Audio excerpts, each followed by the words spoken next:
स्वभावचिन्मयानन्दं कृपापूर्णं जगत्पतिं हरिषड्वर्गजेतारं नित्यानन्दगुरुं भजे। स्वभावचिन्मयानन्दं कृपापूर्णं जगत्पतिं हरिषड्वर्गजेतारं नित्यानन्दगुरुं भजे। स्वभावचिन्मयानन्दं कृपापूर्णं जगत्पतिं हरिषड्वर्गजेतारं नित्यानन्दगुरुं भजे। स्वभावचिन्मयानन्दं कृपापूर्णं जगत्पतिं हरिषड्वर्गजेतारं नित्यानन्दगुरुं भजे। ईक्षणात्रयविध्वंसं गुणावस्थाविवर्जितं सर्वदेवं सर्वमदं नित्यानन्दगुरुं भजे। ईक्षणात्रयविध्वंसं गुणावस्थाविवर्जितं सर्वदेवं।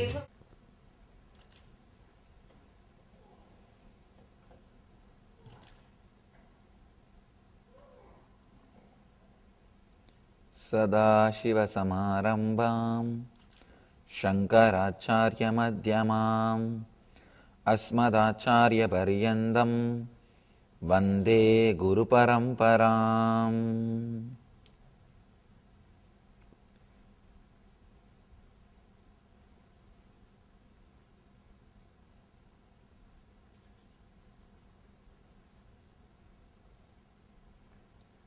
Namah Shivaya. I welcome you all with my love and respects.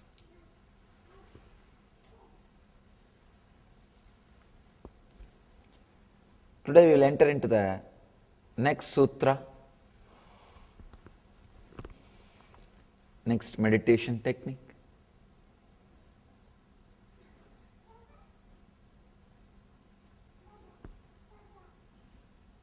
Mahadeva, the author of this technique, the author of this great book, Shiva Sutras,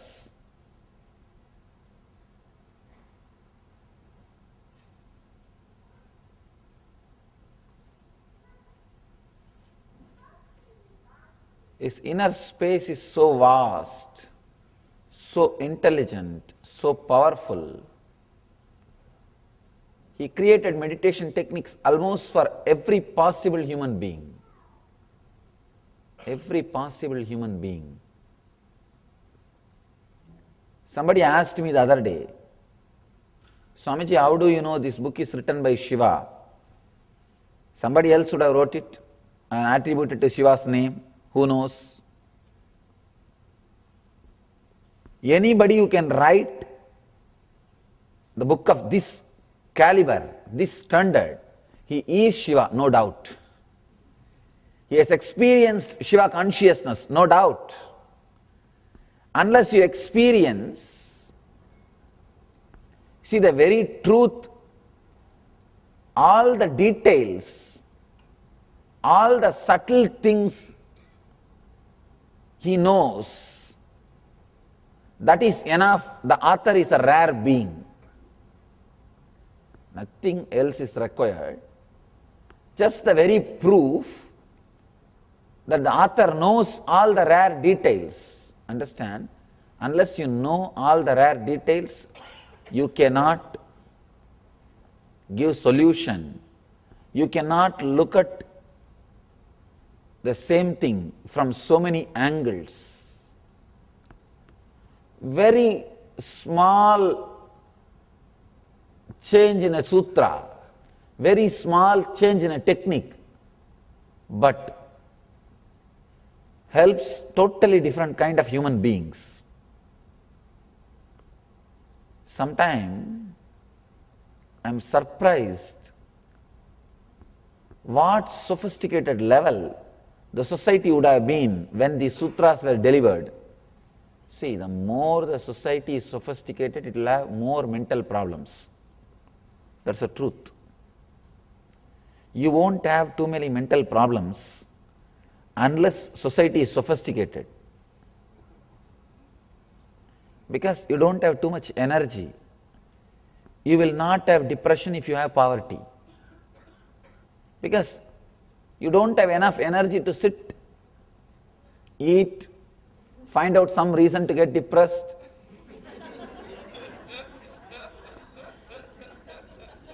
With poverty, your whole energy and time is demanded. See, actually, I always tell people, depression is a luxury. Now, unless your basic needs are fulfilled, you can't have depression. Unless it is fulfilled, and you have enough time and energy, which is not directly required to be productive, then you create something, you just sit and create some reason to get depressed. I've never heard the word depression in the Indian villages, because they have enough of things to do. There's no time to get depressed.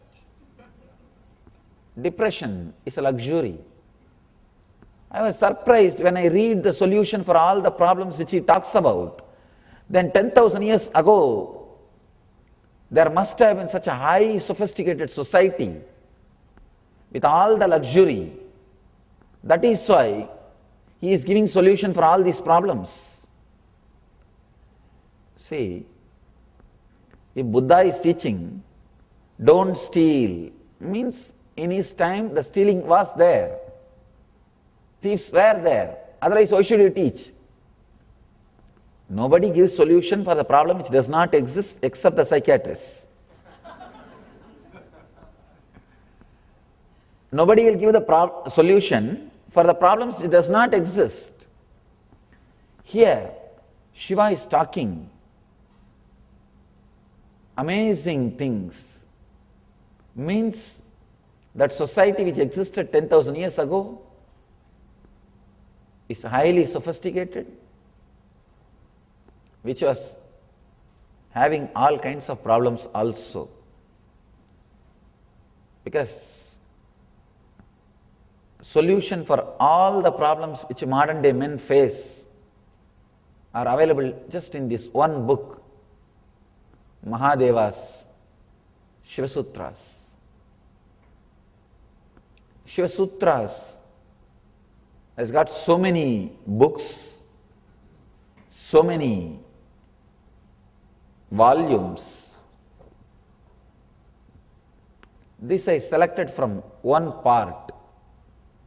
The book which I am commenting, that part is called Vijnana Bhairava Tantra. Shiva taught 64 tantras. In one tantra he gives 112 meditation techniques. That is Vijnana Bhairava Tantra. We are working on that book. 35th Sutra. We are working on the 35th meditation technique. Day before yesterday, we saw one meditation technique. Yesterday we studied another one meditation technique. Today we are starting 35th meditation. Yesterday what we saw is 34th, but day before yesterday what we saw is not 33rd. It was the technique which I did not speak during my last trip to Vancouver. We did not have that discourse, so day before yesterday I spoke on that. Yesterday new sutra, and today also one more new sutra.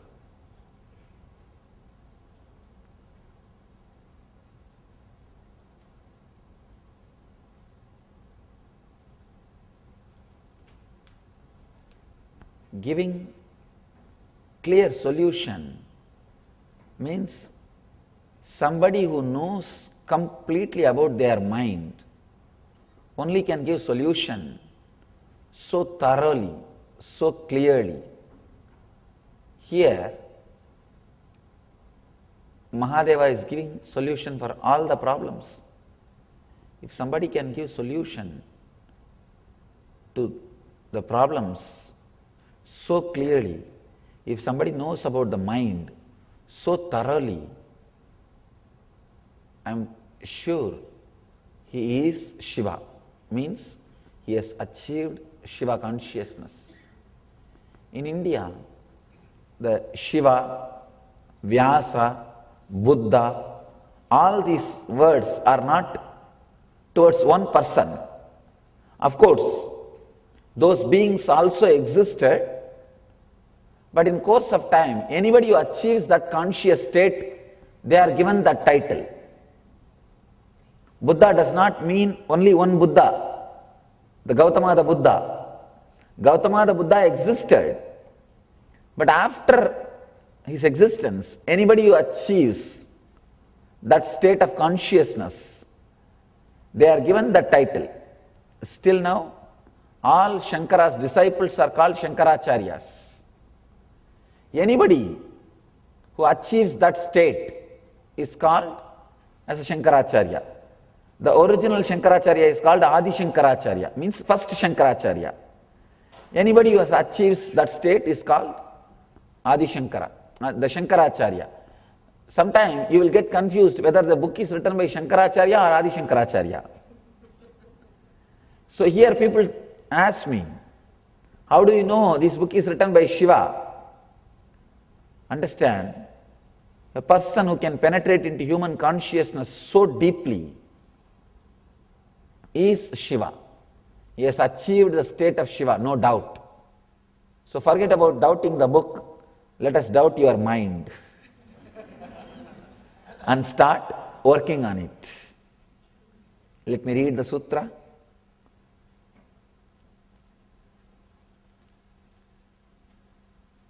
Gata vibhajane drishtim bittistyakva vinikshipet tallayam takshanat gatve tallayat tanmaya bhavet.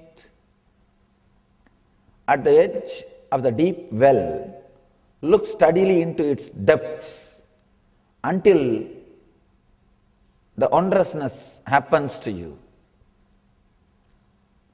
Very powerful technique.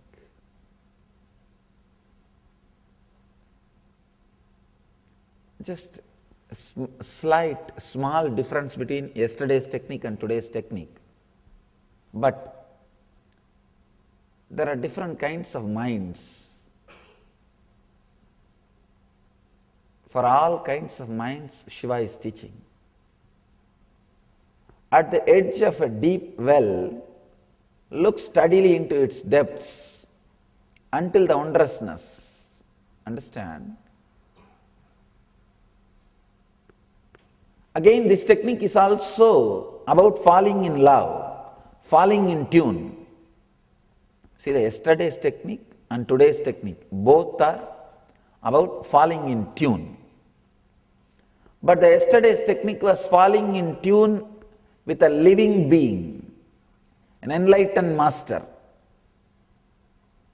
Today's technique is about falling in tune with an object. Sometimes falling in love with an object is little easy because you can possess it. You can possess it. Why? People have got pets, no food for living human beings.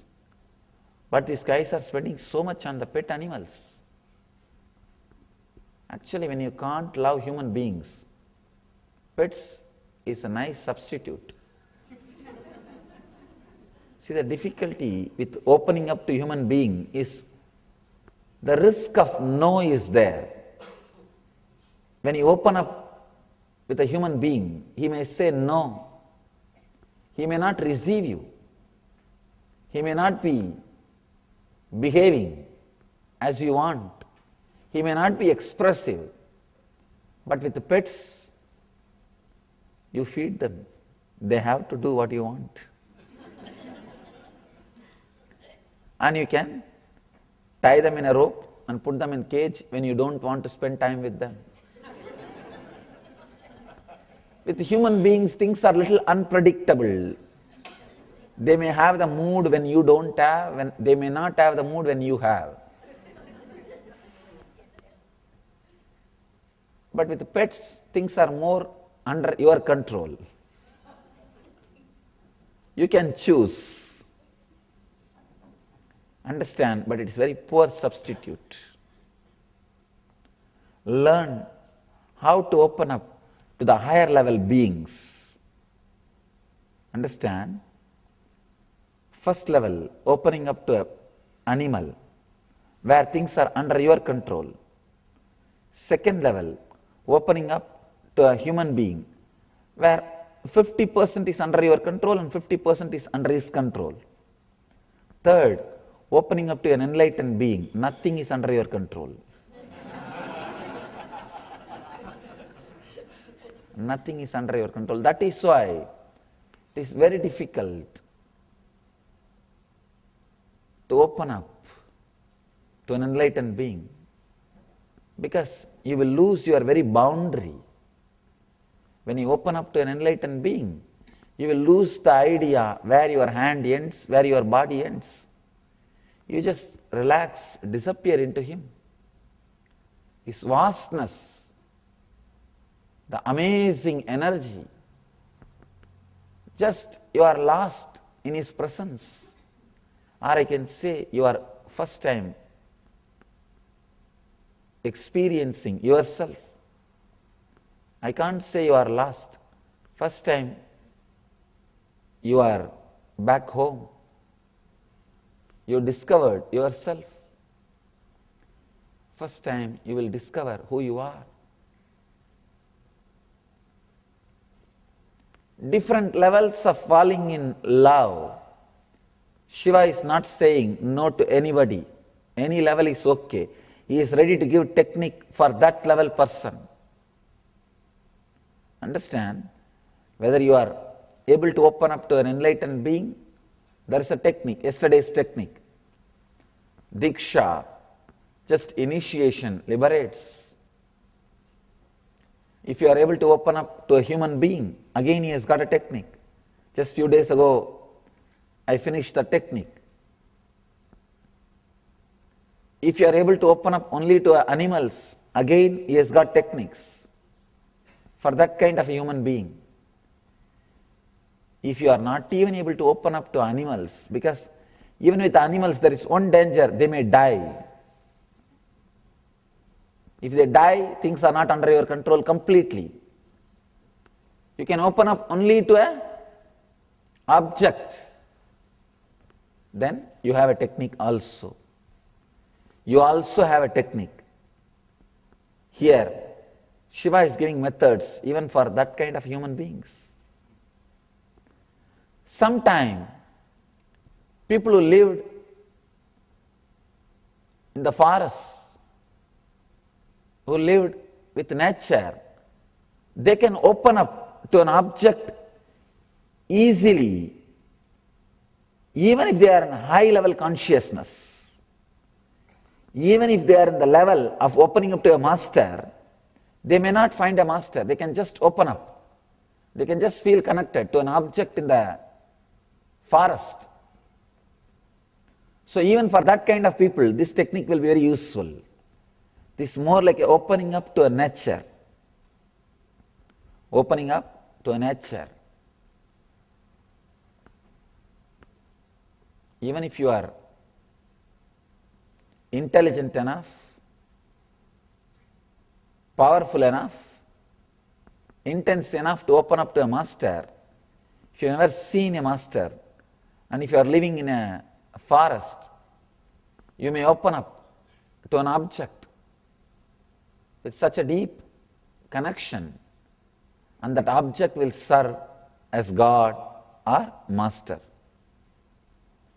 There is a beautiful story of a great devotee of Shiva. His name is called Kannappa, means the father who gave eyes to Shiva. Understand, the story says Shiva has got 3 eyes. In the 3, one and a half belongs to Devi, because he has given his half to Devi. The remaining 1 and a half, one belongs to this devotee. Only half is his eye.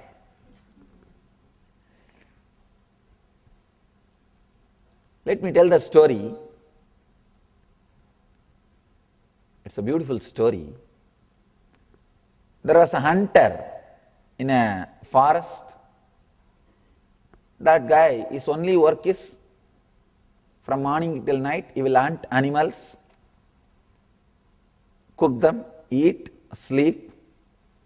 That's a life. Fortunately, did not get civilized. Sometimes civilization takes away some beautiful things in the human beings.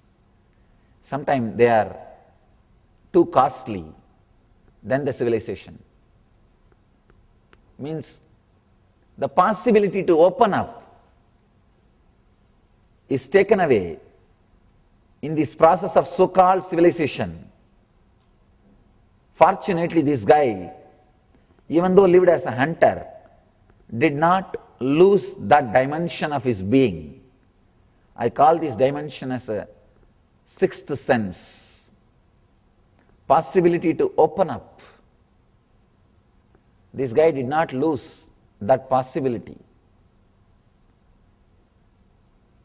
If you doubt constantly anything and everything you see, be very clear, you lost that sixth sense. Civilization has happened to you. You are now civilized. You can have a big board.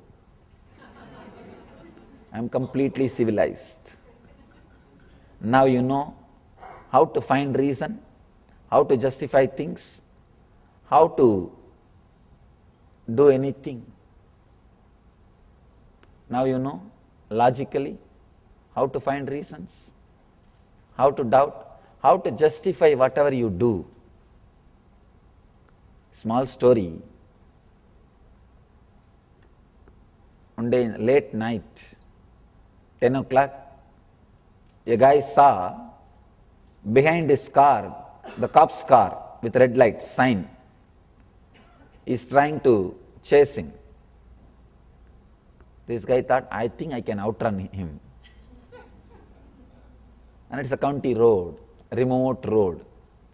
He tried increasing the speed. This cop also did not leave. He also increased. In few minutes there was a big race. Went to 60, 70, 90, 100 miles. After half an hour, this guy realized he can't escape. So he stopped, pulled over. Cop came near him and said, officer came near him and said, hey, today I really had a lousy day. Just tell me some reason, I'll let you go. Just tell me some reason, I'll let you go. The guy thought for a moment and said, yes, I know the reason why I ran away, looking at you. He said, what? 3 weeks ago, my wife ran away with a police officer.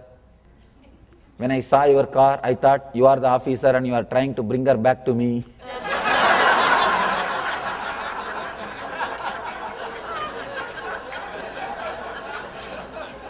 You can always justify. You can always justify. With civilization, you get the power to justify, but you lose the capacity to open up. Your logic becomes very sharp, but the sixth sense, power to open up, is lost. This devotee, fortunately, did not lose the ability to open up. In the forest, one day when he went for hunting, he saw a beautiful Shiva's Murti, the Shivalinga. Shivalinga with a face carved on it. In India you will see varieties, different kinds of Shivalingas.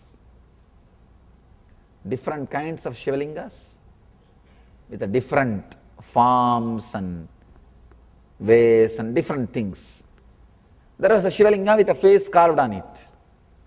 The moment he saw that Shivalinga, he saw that Murti, he saw that statue, he fell in love with that.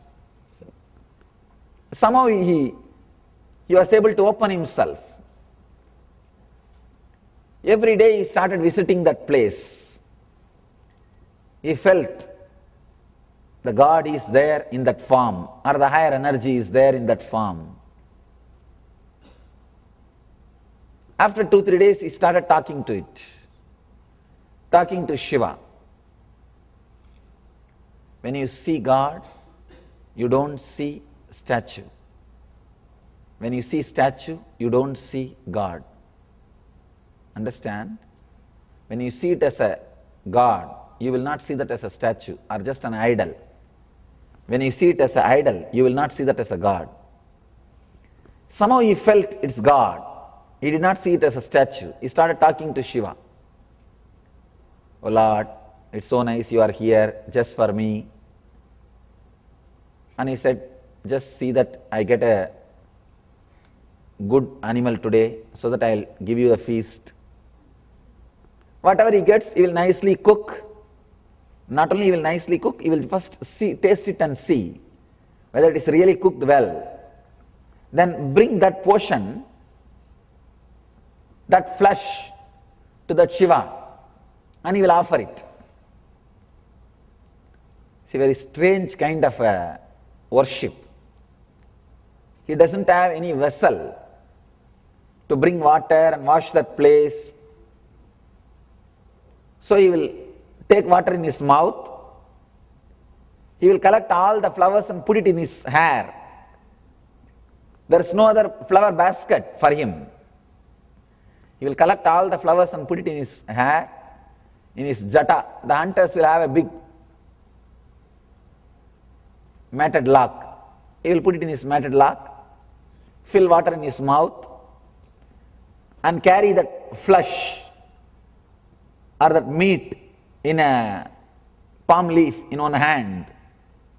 Bring there, and he will spit that water on that statue, on that Shiva, and put all the flowers on that Shiva and decorate him.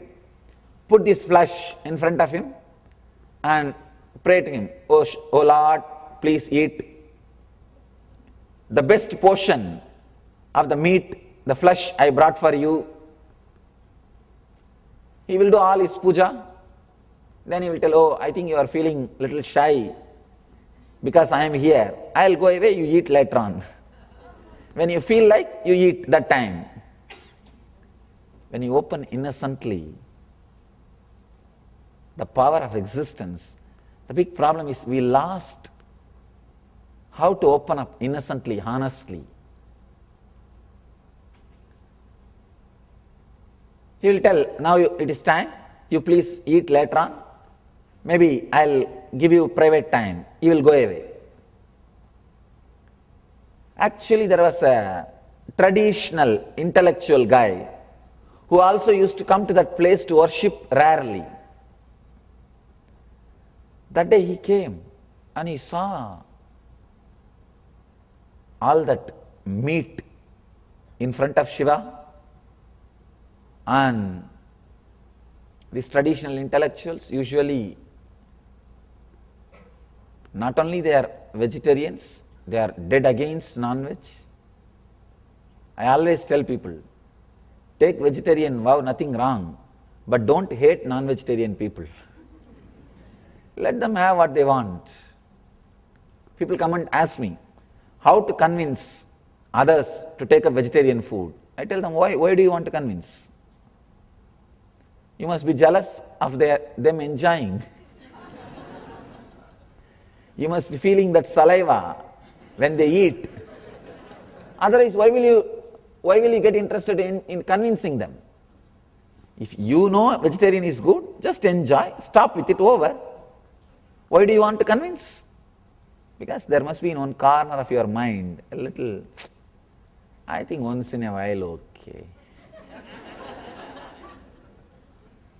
Or that saliva is there in the mouth. Otherwise, why will you try to convince somebody who is not bothered about convincing you? See, no non-veg person goes to convince others, eat non-veg. But all these vegetarian people goes to convince non-veg people, don't have non-veg, eat vegetarian. See the fun part of it. No non-vegetarian person goes to convince vegetarians. Please have non-vegetarian also. No. Please become non-vegetarian. No. But all these vegetarian guys, they go around and convince every non-vegetarian person. In our healing initiation, of course, that initiation can be taken or practiced only with the vegetarian food. With the non-vegetarian food, you will have a little side effect. Your system will not be able to adjust, cope up with it. So when these guys become vegetarians, first thing they do is they will go around and start canvassing. Start preaching, you became vegetarian, it's good. Little jealous on corner. Here, this guy is a great intellectual who is doing the puja with all the vegetarian tradition way. He came and saw, God, what is this? All non-veg things are lying. How can this happen? He threw everything out, cleared the place, and he did formal worship of bringing water from in a proper pot and cleaning the spot and did everything, and then went away. After a few days, again this hunter devotee came. Again he did his own way of worship, pouring the water, spitting, not even pouring, because he has brought water in the mouth, and removing flowers from his hair and putting it, and that fresh meat, flesh, which he tasted, he offered it. Then said, all right Shiva, now you can have a little private time. You can taste when you want. This the hunter devotee, he thought the earlier flesh which he kept, Shiva has eaten. He didn't know that some other guy came and removed it. He thought, oh, I think you enjoyed it. That's why there is nothing left. Even the leaf is not there. So again put the food and went away. Again, this traditional orthodox devotee, intellectually, this guy came and saw, God, once more this meat. Who is doing this sacrilegious act? Who is disturbing? I should stay here today and see who is the guy who is coming and doing these things, and I will take him to task. He has hidden himself in one corner behind a tree, waiting. Who is coming and doing that job? After a few hours, as usual, our devotee came and he saw, oh God, you finished this meat also. That's nice, but I brought some more for you.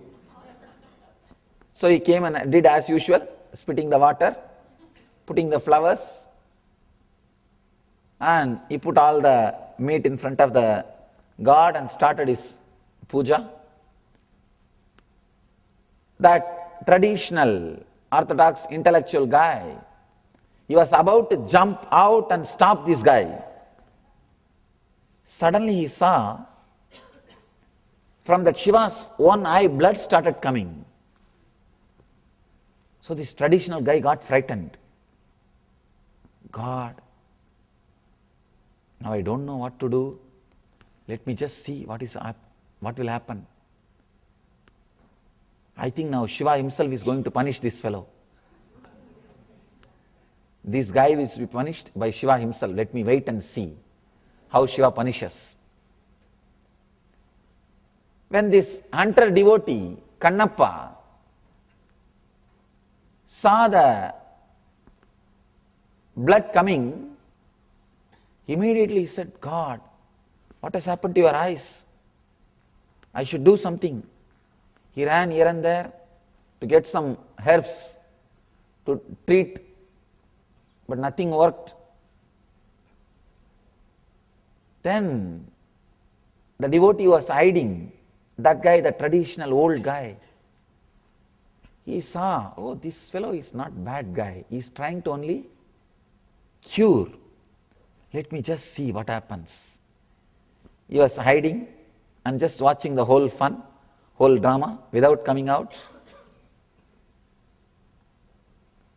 This hunter devotee ran here and there, tried to collect some herbal medicines to heal Shiva's eyes. Nothing worked out. Then this devotee decided, I think first eye transplantation, eye surgery. He decided, I will give my eyes for Shiva. So he just removed one of his eyes and put at the spot of Shiva's eyes. First transplanting surgery. I don't know how many thousands of years ago. The story says that eye got healed, got cured. But the drama doesn't end there. Suddenly in the other eye also blood started coming. Now it is too much. This hunting devotee, actually the devotee is getting tested for his devotion. The devotee saw the blood coming in the other eye also. He decided, I'll give my other eye also. That traditional intellectual person who was standing, hiding behind the tree was shocked when he saw the power of devotion. But he did not come out. He was frozen in the fear, just hiding. This hunter devotee does not have much time to think, oh God, you are having pain, you are having bleeding, I should immediately help, do something. So he decided to remove the other eye also and put it. Then suddenly he remembered, if I remove my one other eye also, I will not know where Shiva's eyes are there, the second eye, because I will become completely blind. So now itself I should mark where that Shiva's eyes are there, and then remove the other eye, replace it. The donor and the surgeon, both are same person. Not only he is donating, he himself is doing the surgery also. So he put his hand and he started removing the eye, but he was not able to remove with one hand. So he has to use the arrow to remove his other eye. He needs two hands. So he put his feet on the second eye, Shiva's eye. Understand? He put his feet on Shiva's second eye, where that spot is there. And about to remove the second eye, Shiva appeared. The story says, Shiva appeared. My son, I have just tested your devotion. I have just tested your devotion. Whatever you did, if you see from the physical level, normal level, it is sacrilegious. Spitting water, putting the flower which was used, put in your head, and offering the meat which you tasted. Finally, above all, putting your feet on that God. But your devotion is so amazing, so great. Your devotion is such, from today you will be called as Kannappa, means father who gave me eyes. Understand? Only your father can give some part of your body. Only your father or mother can give some part of your body. At least in those days, when transplantation was not common. So Shiva says, you gave me eye. Because you gave me eye, I call you as my father. Because you gave, kan means in Tamil eye, you will be called as father who gave me the eyes. And the story says, that moment he became enlightened. That old guy who was hiding, he ran and fell at the feet of the hunter devotee and said, I have never seen this devotion. What you have done may be not according to the tradition, but even your devotion is beyond tradition. His devotion, feeling connected, opening up. Somehow he opened up to a statue, to an idol, just to one murti. And he felt Shiva is there. And he was running around like it is his responsibility to take care. His whole day, whole life, Shiva has become center. His whole being, he has become center. That is why he is able to go to the extreme of removing his both eyes, his two eyes. Feeling connected, opening yourself. Actually, if you open yourself anything, to anything, that will become alive, because opening up is so powerful that will make you also alive. As I was telling you yesterday, whenever you feel life, energy in you, be very clear, you are opening up. That is the only thing which can bring energy and life to you. That is why when you are in love with somebody, you are so energetic, high, not after marriage.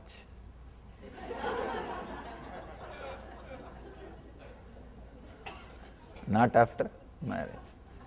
Somebody asked, one son is asking father, Father, how much it costs to get married? Father said, I don't know, because still I am paying for it.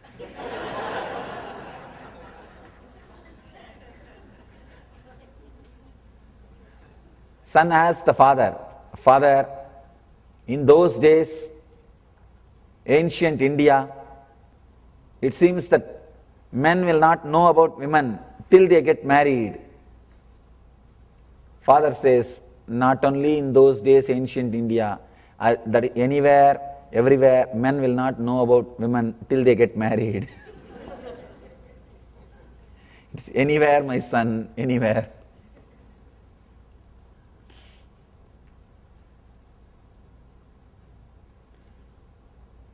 When you are in love, your whole being is filled with energy, means you are open. When you open up, not only you make the other person, the object to which you open also becomes alive.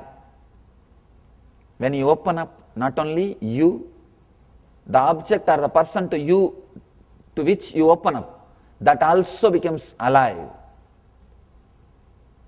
That also becomes divine.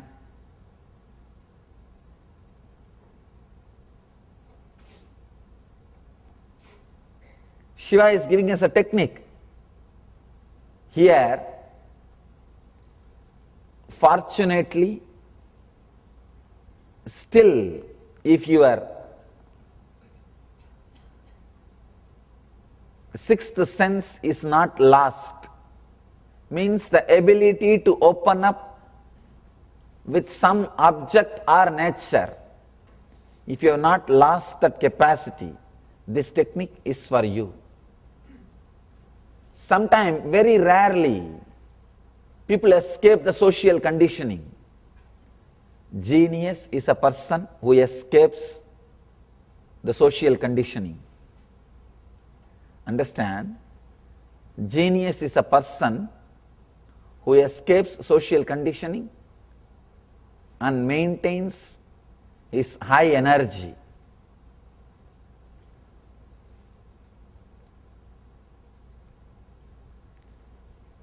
Fortunately, if you are able to maintain, if you are able to keep your sixth sense alive, this technique is for you. Sometime, suddenly, for some reason, you fall in love with some object, some murti, some statue, with something, nature. You can try this technique if you are in love with something. The basic philosophy of the technique is when you open up the whole thing, nature or the person or the object to which you open up becomes alive. Let me read the sutra once more. At the edge of a deep well, look steadily into its depths until the wondrousness happens. Understand? At the edge of the deep well, look steadily into its depths until the wondrousness happens, means until your mind dissolves. You will be wondering, you will be in a wonder-filled mood only if your mind disappears. Other day I was telling, if you are in the wondering mood, you are in high energy.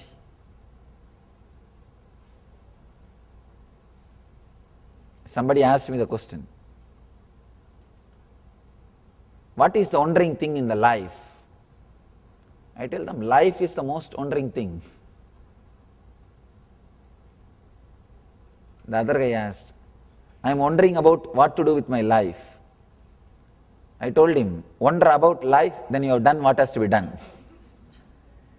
If you are wondering about the life, you have achieved what has to be achieved. Nothing else is required. You don't have to wonder about what to do with the life. Just wonder about life, that's enough.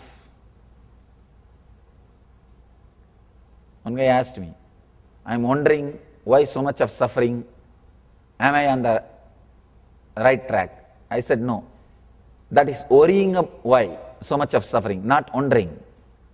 That can't be called as wondering.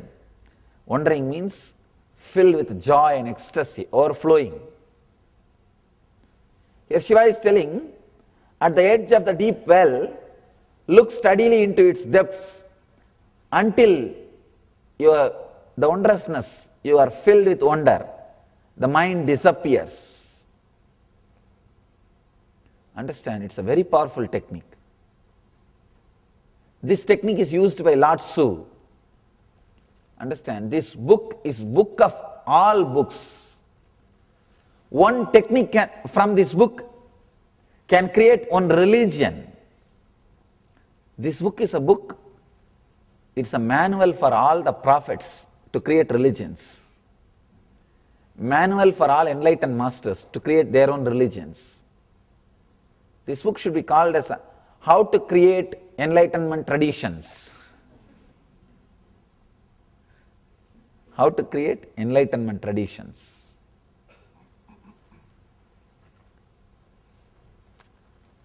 This is not just how to meditate.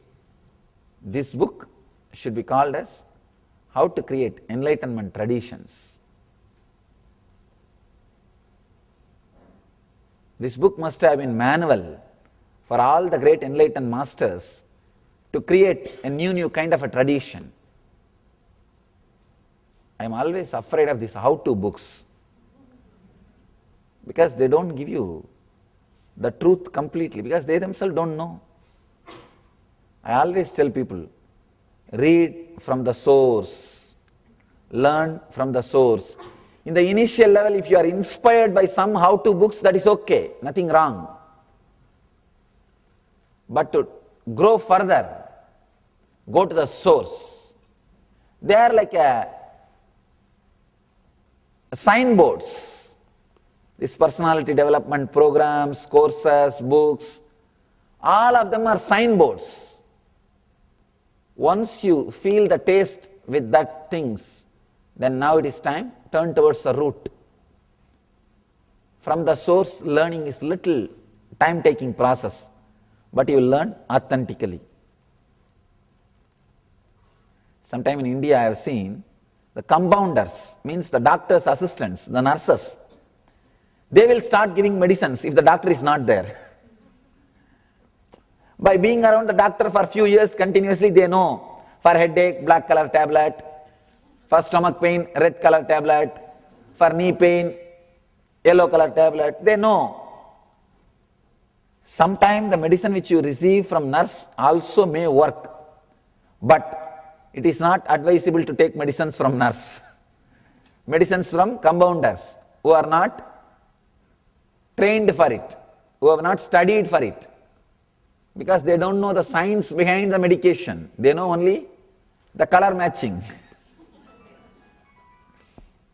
Same way, the so-called personality development authors and the programs and the guys, they also, sometimes they will give solution, it may work also.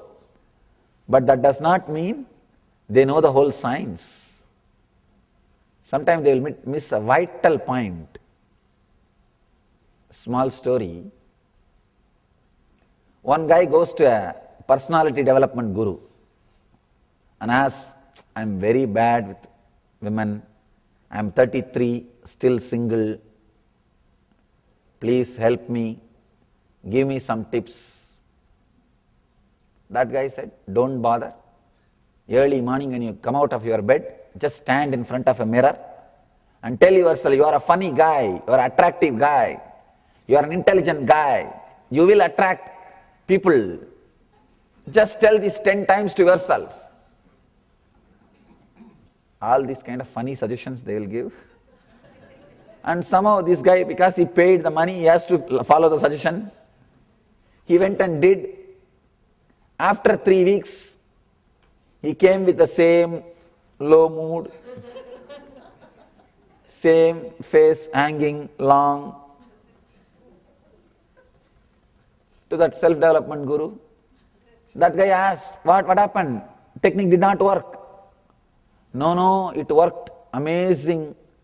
For within a week, I have seen the best women all over, the best women in this city. I am just having party every day. Then why are you disturbed? Then what is your problem? No, now I don't have any problem, but my wife has.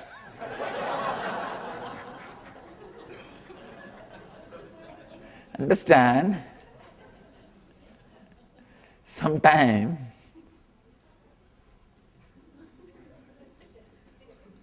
because within that 3 weeks he got married and now she is creating problem.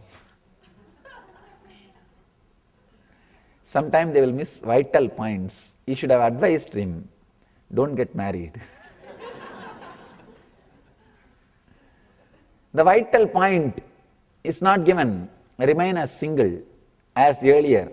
How you remained? Same way. You missed a single point, a single advice. Now the problem starts.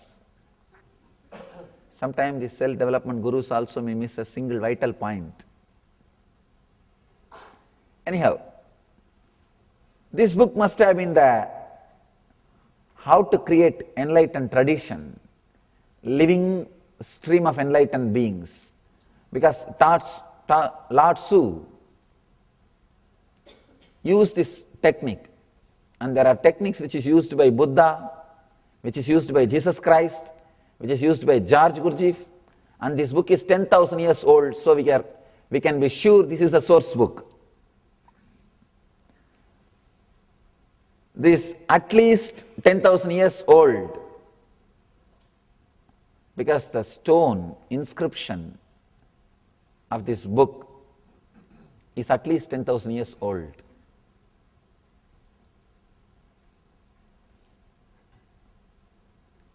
Lao Tzu and his disciple Chuang Tzu, both of them were walking on a bridge, on a river.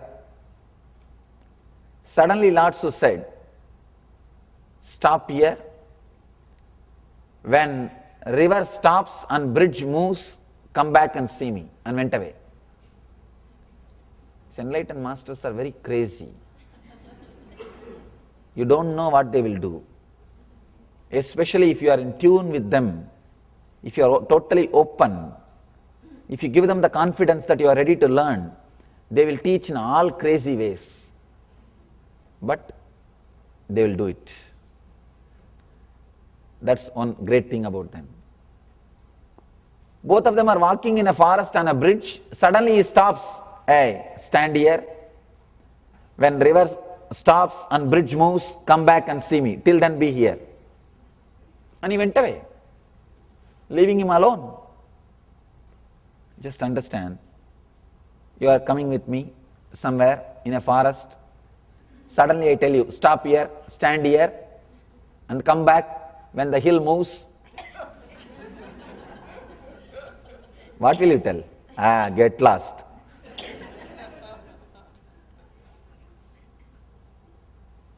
At least, if you are intelligent, no, I don't want to send you alone. At least for your sake I should come. You will find some reason. But this Chuang Tzu is a very dedicated disciple. The story says he made a small hut on that bridge and sat. He was sitting, gazing down the bridge, continuously looking, decided, till the river stops and bridge flows, I will not go from here. Understand? Till the river stops and bridge flows, I will not go from here. Decided, just to sit. And now, the physicists are saying, even the wall which is static here is not static. The electrons are moving. The high speed the electrons are moving. Einstein says if if two vehicles are moving at same speed, you can't even say that they are moving. In space, if two vehicles are moving at same speed, you can't say that they are moving. See, you feel that something is moving only when you see something else is static. If you are going in train, you feel the train is moving because trees are static. If you feel that trees are moving, you will feel that train is static. Sometimes the train is very silent, no sound, no jerk. Children, they start thinking the trees are moving. They ask you, Father, why the trees are running so fast? Something is running because something else is static. But everything is flowing, everything is moving in its own way. This guy decided to sit, watching. He experienced the oneness with the bridge. He saw the particles in the bridge is moving so fast, the river became static and the bridge is flowing. Understand? If you sit and meditate on this wall, you will realize this wall is not static. It is flowing. It is nothing but a frequency, vibration. Same way, when he decided to sit with the bridge, he experienced that bridge is nothing but a frequency. It is not a matter. It is not just a dead matter. It is a frequency, energy. Chuang Tzu runs to the master. The moment Lord Tzu saw him, he said, enough, I am not interested in asking you what happened. I know it has happened. Because the bridge has become, I could see the intense frequency with which it is vibrating. So it is such an intense vibration, frequency. Bridge is flowing, river is static. It's nothing but the technique to fall in tune, opening up. Here, Mahadeva is giving at the edge of a deep well, look steadily into its depths until the wondrousness. You see, when you feel connected to a well, or when you are standing near a well, deep well, and looking into its depths, be very clear, make sure that well has got a wall, because the liability problem.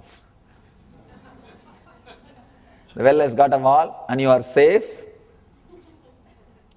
Just look steadily into its depths.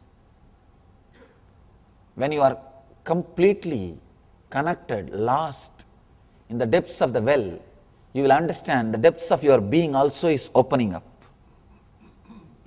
Slowly it will open up till you feel that you are filled, wondrous. One more thing, if you are height phobic, if you have that fear of the height, you will feel frightened. First your fears will come out. Nothing wrong, you can go through the fears. If you really have too much of fear about the height, then this technique is not for you.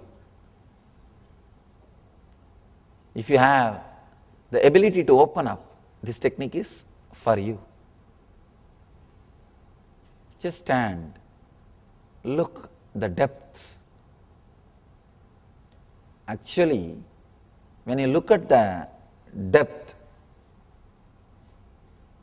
look down, you feel the fear because your Swadhisthana is awakened. Anything awakened Swadhisthana is filled with life, understand. Whenever your Swadhisthana is awakened, anything which awakens your Swadhisthana is filled with life. The same thing which awakens your Swadhisthana can be used to go beyond the death, means achieving life. Life and death both are connected to Swadhisthana. Whether you are facing death or life, it will awaken. If you are feeling the fear, seeing the depth means the Swadhisthana is awakened. You can use the same possibility to awaken the life also in you. Go beyond death. Go beyond death. At the edge of a deep well, look steadily into its depths until the wondrousness, until you are filled with wondrousness, you achieve the no-mind state. If you don't have a well, you can use master's eyes as a substitute. Understand, master's eyes is also deep, deeper than any ocean. Sometime, in those days during LBP, the sixth meditation, Anya meditation, I myself will sit and people will be allowed to gaze at my eyes. They feel, Swamiji, it is empty, nobody is there inside. I tell you, that is true, there is nobody inside. It is just moving. Because somebody is there in that body, it gives you the feeling there is somebody in this body also. If you realize that there is nobody in this body, you will realize there is nobody in that body also. There is nobody in this body. Empty chair. But if empty chair speaks to you, it will be difficult for you to sit and listen. Just imagine, the empty chair is there and sound is coming. So that is the reason I have to create a body. I have to use the body. Just like using this kerchief, I have to use the body. Because I am talking to human beings, I have to create a human body.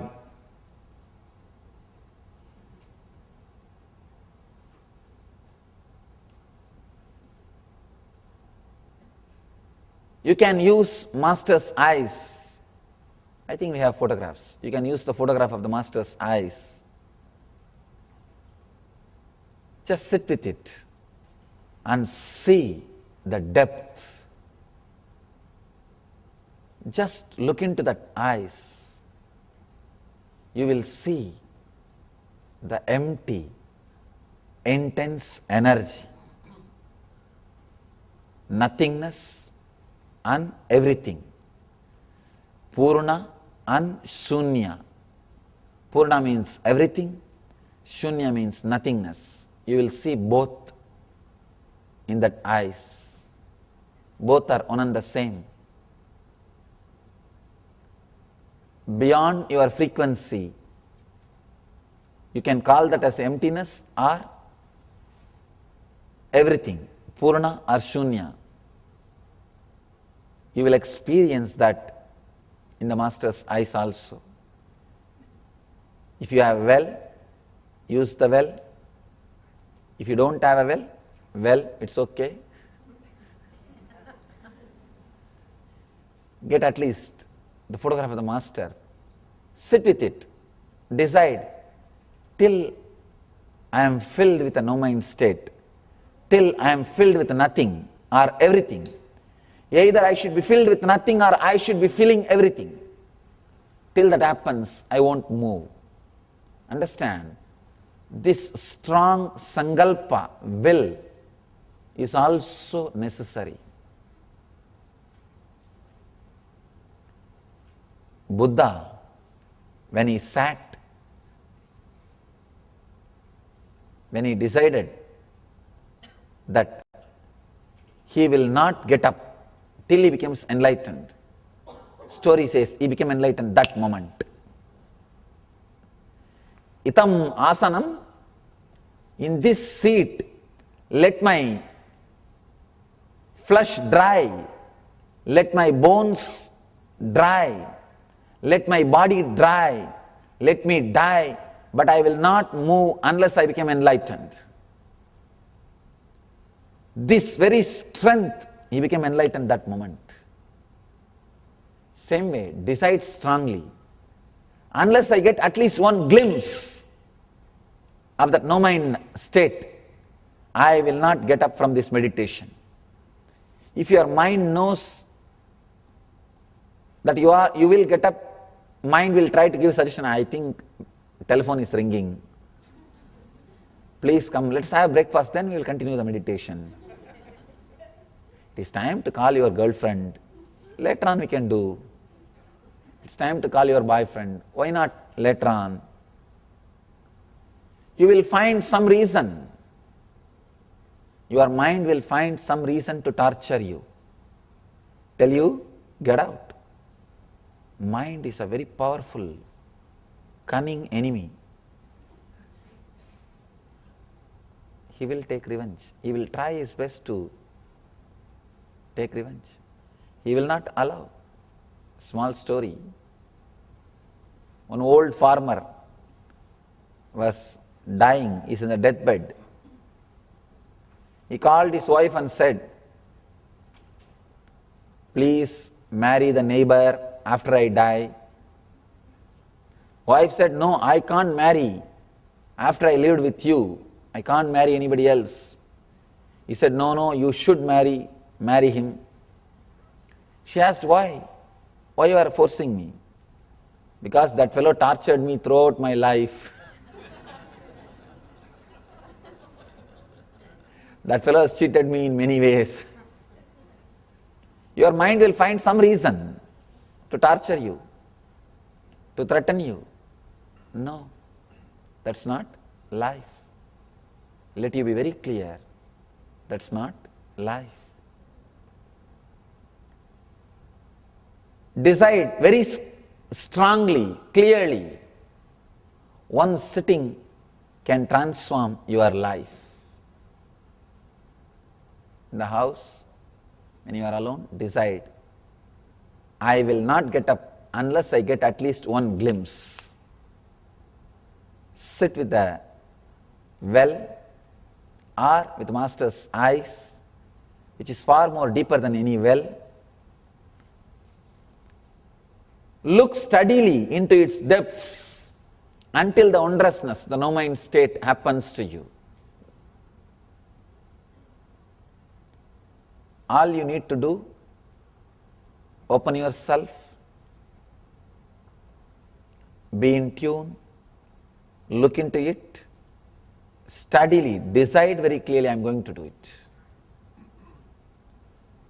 Mind will always postpone. I have seen people come and ask me, Swamiji, tomorrow 2 days workshop, Shall I attend next weekend? I'll come to Seattle. I tell them, you are seeing me now, there is an inspiration and mood. If you can't make it next week, if you can't make it this weekend, you think you will make it next weekend. By the time I will be in one corner of your memory. So naturally your mind, it's okay, all right. What am I going to do meditating and all unnecessarily?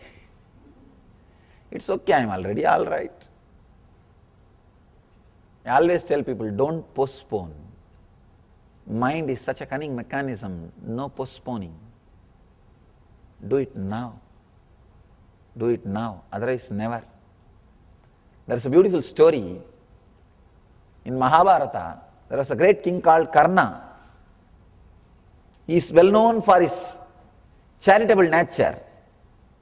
One day an elderly priest came to him and asked for alms. This guy was applying oil with the left hand.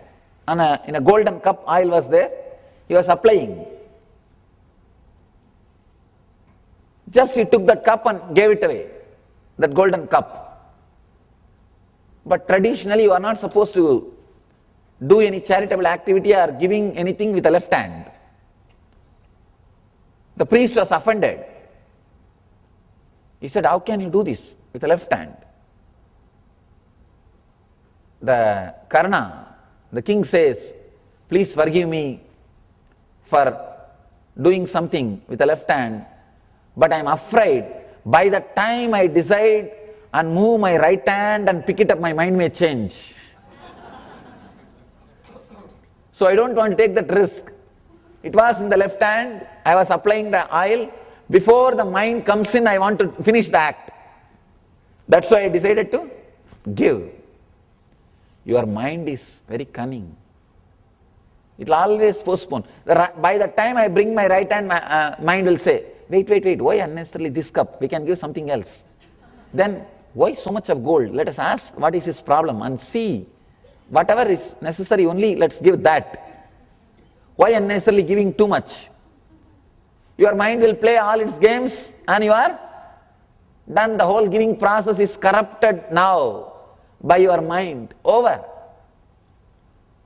He says, before my mind interferes, I want to finish the act. So decide, till I achieve this wondrousness, I will not move from this state. Sit. Till I achieve at least one glimpse of that no-mind state, I will not move away. Decide that very clearly. This very strong will, you will achieve it. Let you all achieve and radiate the eternal bliss. Thank you.